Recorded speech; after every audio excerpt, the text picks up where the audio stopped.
Ce journal vous est offert par DACO SARL, société d'expertise comptable et de fiscalité.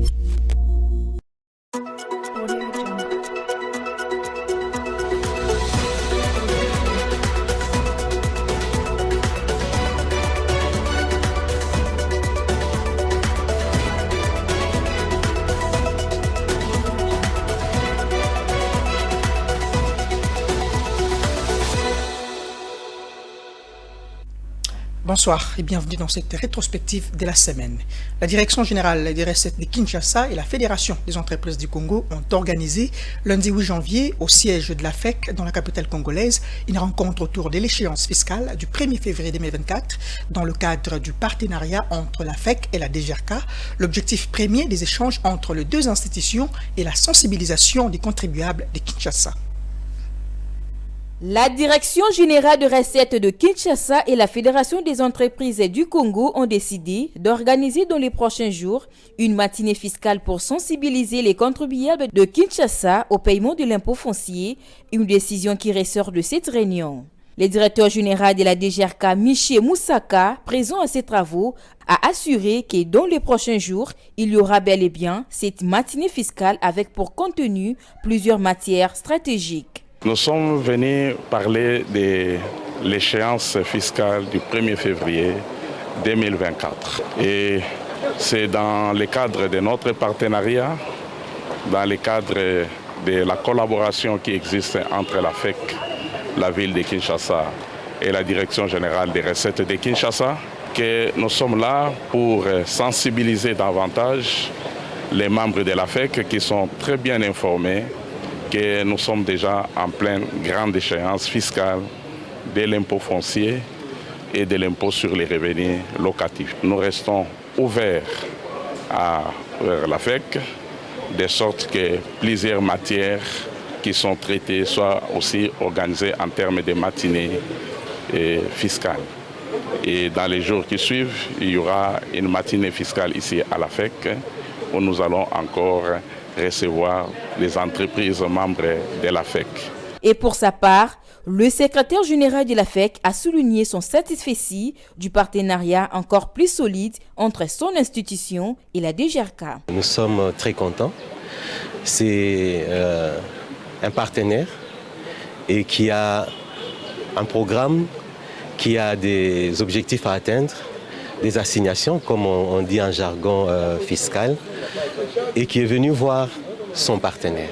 Nous avions déjà informé les membres, les opérateurs économiques sur ces différentes échéances, les changements qu'il y a eu dans certains textes. Cette sensibilisation des contribuables ne concerne pas seulement les entrepreneurs, mais vise également toutes les autres catégories, à savoir de personnes physiques et morales. En outre, des dispositions légales et réglementaires qui régissent la matière imposable à Kinshasa sont déjà sous étude.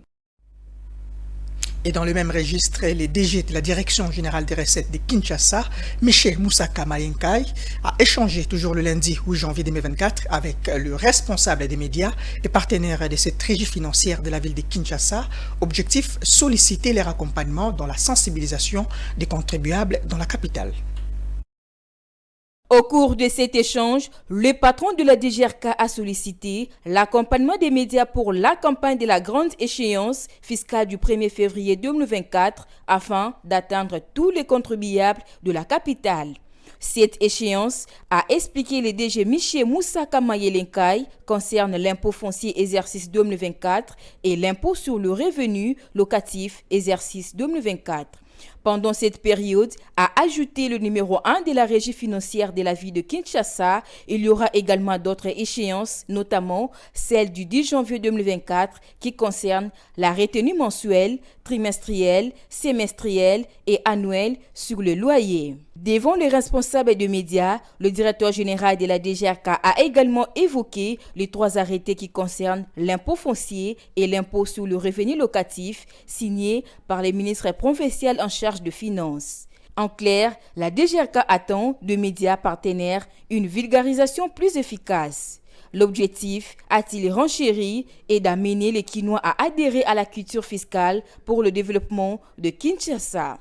Message bien reçu par les responsables de médias partenaires, cas du directeur général de la RTCE qui a salué l'initiative de la DGRK qui a associé la presse locale à la campagne de sensibilisation de la grande échéance sur le paiement de l'impôt foncier et l'impôt sur le revenu locatif. Le civisme fiscal est facteur de développement pour tout un pays, cas de la République du Congo. Et nous saluons l'initiative du directeur général de la DGRK, M. Michel Moussaka, qui a associé la presse locale à la grande campagne de sensibilisation sur l'exercice foncier 2024. Et l'impôt, nos populations doivent payer l'impôt. Très souvent, les populations quinoises ne savent pas le bien fondé des impôts leur imposés, mais cela contribue à développer le pays, tant les constructions des routes, les bâtisses et autres. Et c'est une très bonne chose de communiquer autour de cet impôt. Ces derniers espèrent que la volonté de communiquer efficacement démontrée par Michel Moussaka va se poursuivre afin de permettre à la population quinoise de s'habituer. Et dans un autre chapitre, 340 millions de dollars américains, c'est la somme justement que le gouvernement congolais s'engage donc à mobiliser sur le marché financier au cours de l'exercice budgétaire 2024. C'est là grâce aux émissions du Bon du Trésor. Cette information émane du communiqué du ministère des Finances. Détail. C'est sur le marché financier local que le gouvernement de la République démocratique du Congo projette de capter les recettes de l'ordre de 881,4 milliards de francs congolais correspondant approximativement à 340 millions de dollars américains. Une projection qui concerne exclusivement l'année budgétaire 2024. Cela, grâce précise le communiqué du ministère des Finances aux émissions du Bon du Trésor indexé et obligations du Trésor indexé, compris comme un titre d'emprunt émis par l'État et remboursable à l'échéance auprès des opérateurs économiques ou particuliers. Les bons du Trésor est l'un des placements les plus sûrs sur le marché monétaire. Pour Régine Ngwene, économiste de formation, les bons du Trésor est l'un des moyens efficaces auxquels recourt l'État pour combler le déficit budgétaire. L'État prend la dernière mesure pour dire si tel est le cas, nous devons émettre le bon de trésor sur le marché. Donc, le bon de trésor vient comme une solution qui ne pose pas assez de problèmes à l'économie nationale. Et le recette qu'on aura récolté de bons de trésor va jouer maintenant sur le plan économique. Sur le plan économique, d'abord, il va renforcer le projet de développement au niveau national. Il peut aussi stimuler la croissance économique, peut créer les emplois et améliorer les infrastructures. Le gouvernement congolais a donc lancé sa première adjudication des obligations du Trésor sur le marché financier pour l'année 2024. Cela pour un montant de 60 millions de francs congolais, soit près de 22 millions de dollars américains. L'échéance à cette souscription est d'une validité de 6 mois. Et puis, la Cour constitutionnelle a confirmé mardi soir la réélection de Félix Tshisekedi selon le résultat définitif de l'élection présidentielle du 20 décembre publié par cette juridiction. Le président sortant a obtenu 73,47% de suffrages exprimés alors que son principal adversaire, Moïse Katumbi, arrive en deuxième position avec 18,08% de voix et Martin Fayoulou avec 4,92%. Commentaire.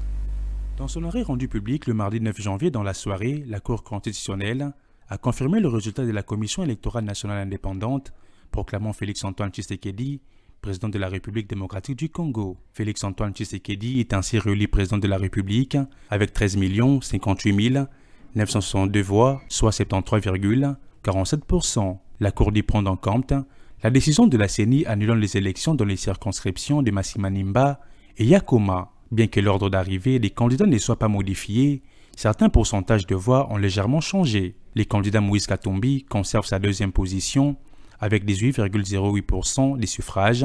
Martin Fayoulou voit son pourcentage de voix révisé à 4,92%, tandis qu'Adolphe Mozito obtient 1,13% de voix. En conséquence, proclame élu à la majorité des suffrages exprimés, président de la République démocratique du Congo, Monsieur Tshisekedi Tshilombo Félix Antoine, dit qu'il n'y a pas lieu à paiement des frais d'instance, dit que le présent arrêt sera signifié au président de la République, au président de l'Assemblée nationale, au président du Sénat et au Premier ministre et à la Commission électorale nationale indépendante. Il s'y est de noter que la Cour constitutionnelle a rendu 2 arrêts par lesquels elle a déclaré la requête du candidat Théodore Ngo irrécevable, mais non fondée, faute de preuves, mais aussi parce que les irrégularités des opérations de vote dénoncées n'ont aucune influence déterminante sur le résultat de l'élection présidentielle publiée par la CENI.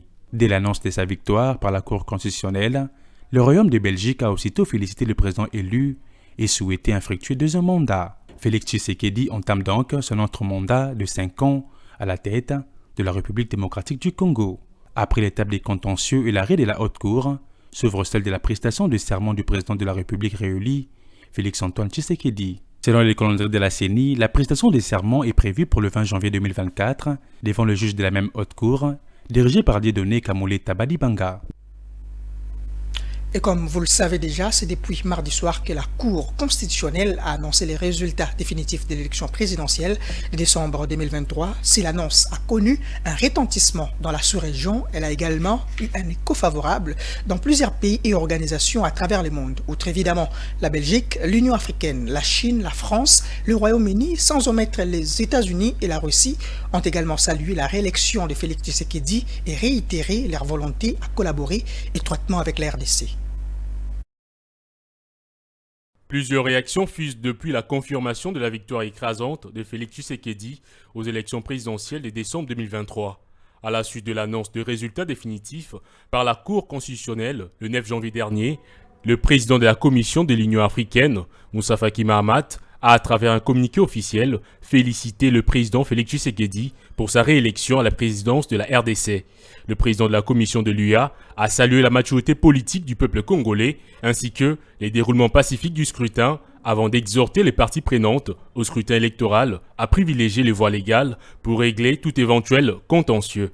Dans sa déclaration, la Chine, par le biais du porte-parole du ministère des Affaires étrangères, Mao Ning, a félicité le président congolais réélu avant de souligner que Pékin et Kinshasa sont liés par une relation de coopération globale et des partenariats stratégiques. À en croire le porte-parole du ministère des Affaires étrangères de la Chine, Pékin reste attaché au développement des relations sino-congolaises. Adressant ses félicitations à Félix Tshisekedi, le ministère français de l'Europe et des Affaires étrangères a, au nom du gouvernement français, appelé tous les acteurs politiques et de la société civile à œuvrer en faveur du dialogue et à contribuer à un climat apaisé et de cohésion nationale.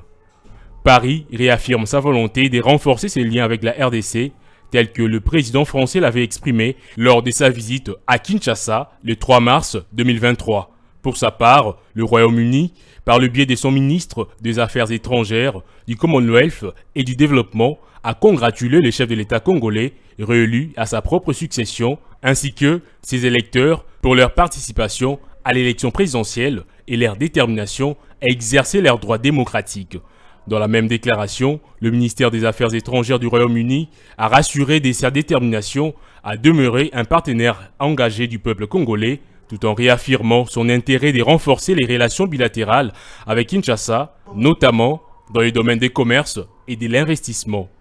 Arrivé au pouvoir en 2018, puis réélu lors des élections présidentielles de décembre 2023, le président Tshisekedi prêtera serment le 20 janvier prochain. Tout à fait autre chose à présent, les travaux de construction de la tour de contrôle et du bras satellitaire de l'aéroport international de Kolwezi vont bon train. Cette affirmation résulte de la visite d'inspection sur le chantier de l'aérogare que la gouverneure de Lualaba, Fifi Masuka, a effectuée le mardi 9 janvier 2024, accompagnée justement de ses ministres provinciaux, dont ceux de l'Intérieur et des infrastructures. Commentaire. Le dernier virage de la construction de l'aéroport international de Kolwezi est déjà amorcé. Les travaux à 95% de finalisation évoluent dans une vitesse de croisière.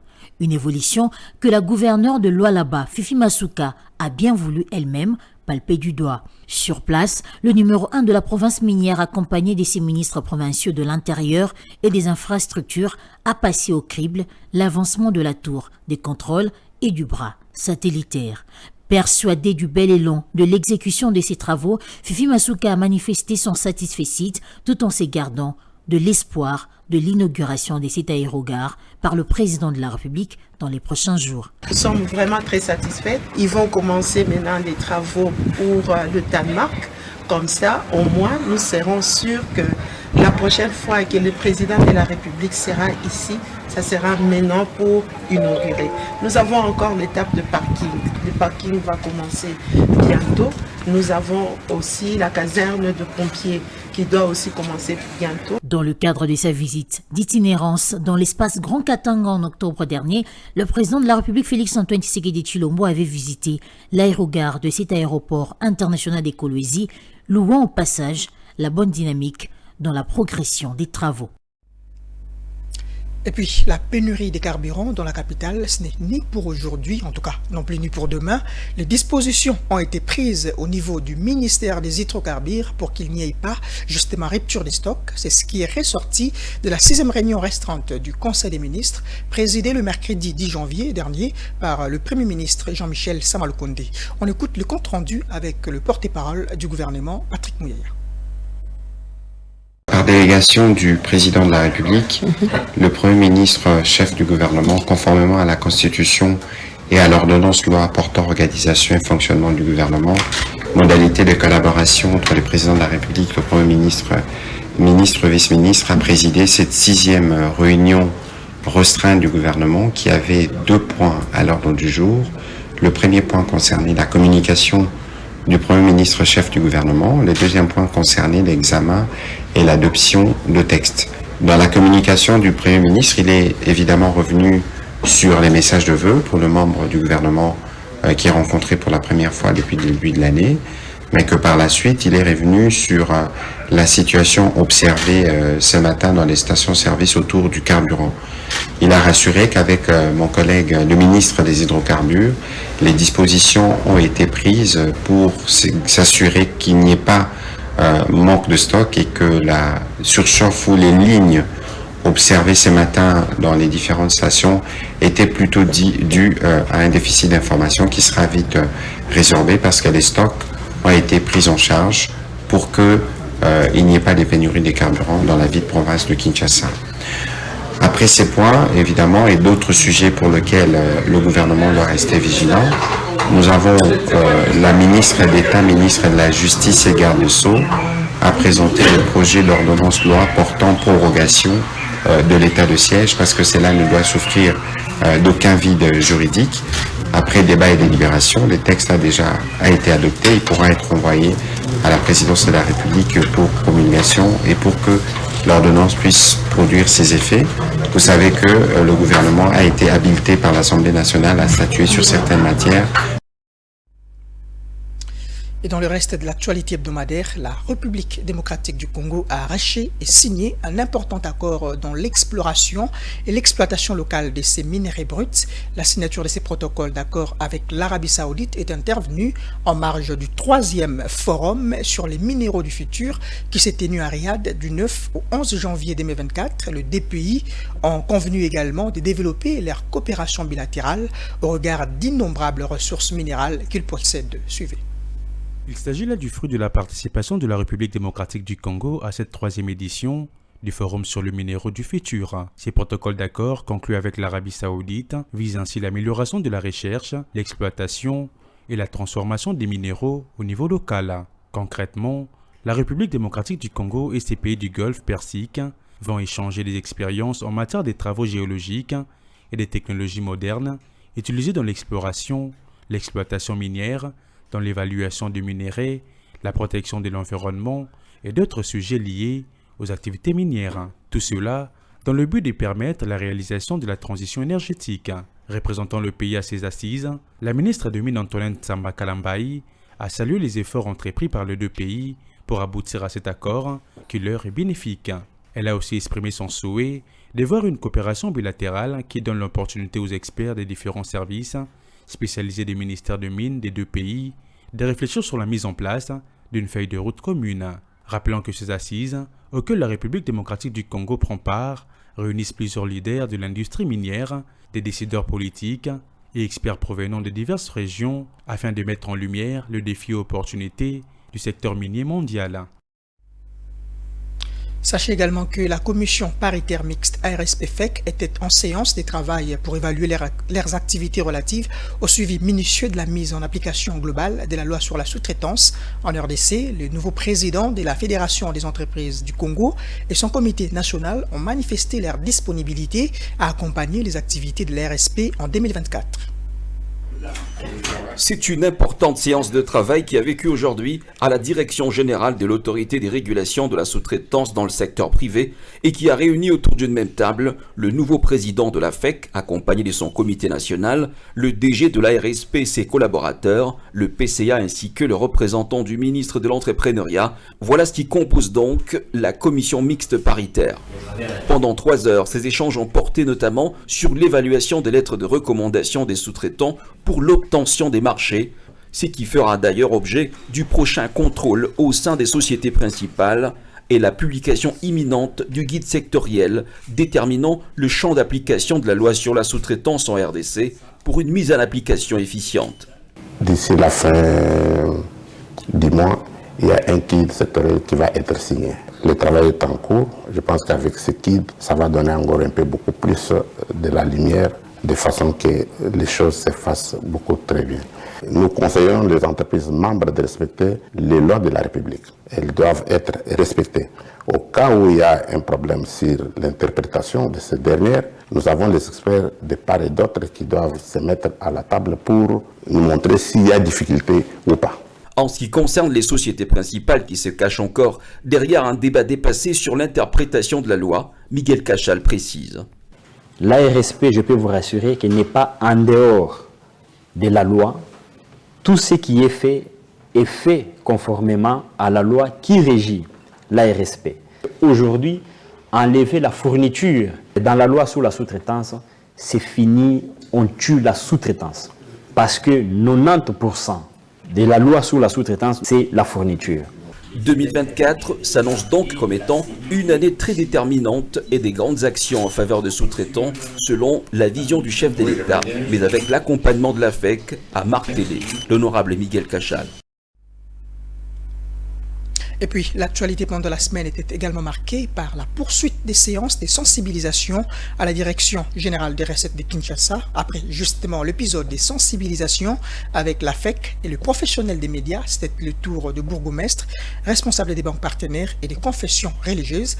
Objectif, solliciter auprès de ses interlocuteurs un accompagnement dans le but justement d'atteindre un maximum des contribuables. Pas de repos pour le directeur général de la Direction générale des recettes de Kinshasa, Michie Moussaka Mayelekai, après avoir eu des échanges fructueux avec notamment le secrétaire général de la Fédération des entreprises du Congo. Il s'en est suivi avec le responsable de médias, le bourgmestre, le responsable de différentes banques installées dans la ville de Kinshasa et le responsable des confessions religieuses. Ces derniers ont été sensibilisés sur la grande échéance fiscale du 1er février 2024. Cette grande échéance fiscale concerne l'impôt foncier exercice 2024 et l'impôt sur le revenu locatif exercice 2024, revenu 2023.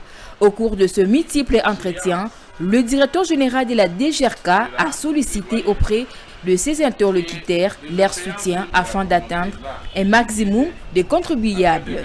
De son côté, le représentant de la communauté islamique de la RDC, Imam Cheikh Youssouf, a promis son soutien au patron de la régie financière de la ville de Kinshasa. Il était vraiment très intéressant que nous soyons informés et que notre devoir maintenant c'est de relier les réformations à la base. Mais toutefois, nous demandons à tout celui qui est assujetti de passer à la banque de payer son impôt. Il a par la même occasion annoncé une rencontre avec les imams de la ville de Kinshasa qui sont en contact permanent avec le fidèle pour les sensibiliser et encourager leur adhésion massive à la culture fiscale. Notons que pendant cette période de la grande échéance, il y a parallèlement d'autres échéances, notamment celle du 10 janvier 2024 qui concerne la retenue mensuelle, trimestrielle, semestrielle et annuelle sur le loyer. Et pour terminer, le vice-premier ministre de l'Intérieur, Sécurité et Affaires coutumières, Peter Kazadi, a suspendu de leurs fonctions le gouverneur de Kinshasa, de l'Équateur et de la Mongala, décision qui fait suite justement à la convocation par la Cour de cassation des 10 gouverneurs pour répondre des actes notamment de fraude électorale qui pèsent sur eux et ayant conduit à l'annulation par la centrale électorale des suffrages de 80 des candidats au scrutin législatif, national, provincial et des conseillers communaux de décembre 2023. Suivez. Ces télégrammes du ministère de l'Intérieur suspend le gouverneur de Kinshasa, Jontini Ngobila, celui de l'Équateur, Bobo Boloko, et César Limbaya, gouverneur de la Mongala. Les 3 gouverneurs cèdent ainsi leur fauteuil à leurs adjoints qui devront assurer les affaires courantes à la tête des provinces concernées. À Kinshasa, la décision du ministère de l'Intérieur vient en outre mettre un terme à la guéguerre entre le bureau de l'Assemblée provinciale de Kinshasa et l'hôtel de ville. Ngobila suspendu, les gouverneurs adjoints Gérard Moulumba dit Gekoko assurera désormais l'intérim à la tête de la capitale. Entre les 2 hommes existaient également de sérieuses mésententes depuis un temps. Désormais, les provinces de Kinshasa, Équateur et Mongala sont gouvernées par les intérimaires jusqu'à nouvel ordre. Et justement, voilà qui boucle la rétrospective de la semaine. Merci à tous et à toutes de l'attention particulière accordée.